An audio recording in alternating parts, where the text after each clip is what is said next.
तो hello friend, welcome back to my channel रोटी शादी प्रियाते। आज के आमी ना आज के আমার মা রান্না করছে। তো মায়ের হাতে রান্না অবশ্যই ভালোই লাগে সবার, আমার তো বেশি ভালো লাগে আর সবার ভালোই লাগে। তো চলুন আজকে আমরা দেখে নিই মায়ের হাতে কচু পাতা বাটা রান্না। আর মা আজকে কাঠের জালে রান্না করছে। আমরা সবসময় গ্যাসে করি, তো কাঠের জালে রান্না একটা টেস্ট আলাদাই হয়, সবাই জানেন।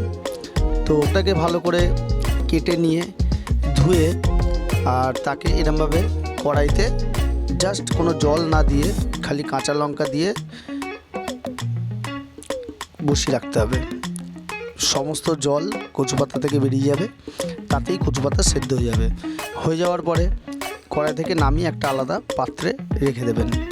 রেখে দেওয়ার পরে এবারে কড়াইটা পরিষ্কার করে নিয়ে সেই কড়াইতে সর্ষের তেল দিয়ে তাতে শুকনো লঙ্কা এবং রসুন কুচি দিয়ে ভালো করে নাড়াতে হবে, রসুনের যতক্ষণ না গন্ধটা চলে যায়। তো খানিকক্ষণ নাড়ানোর পরেই দেখবেন রসুনটা একটু লাল লাল হয়ে গেছে। তার কিছুক্ষণ পরেই মা দিয়ে দিল সেই সেদ্ধ করে রাখা কাঁচা লঙ্কা এবং কচু। আর এর মধ্যে কিচ্ছু দেওয়া হয়নি, খালি নুন, কাঁচা লঙ্কা এবং কচু, ব্যাস। কোনো পেঁয়াজ না, কোনো আদা না, রসুন কিচ্ছু না, খালি রসুন, শুকনো লঙ্কা, কাঁচা লঙ্কা এবং কচু পাতা যেটা আছে সেটা সেদ্ধ করে রাখা। এবার খালি নাড়াতে হবে। তো চলুন এবার আমরা প্রকৃতি দেখে নিই কিছু।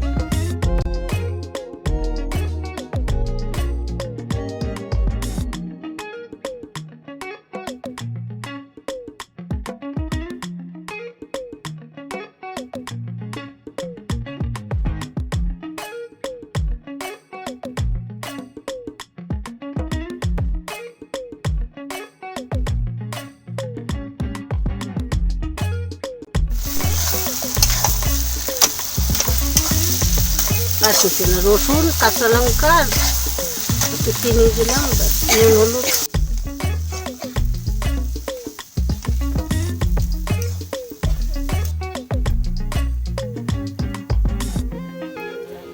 আর হ্যাঁ, যদি মনে হয় যে আপনারা বেশি ঝাল খাবেন তো কটা কাঁচা লঙ্কা দিয়ে দিতে পারেন, কেননা কচুতে যত কাঁচা লঙ্কা দেওয়া হবে তত কিন্তু তার টেস্টও বাড়বে।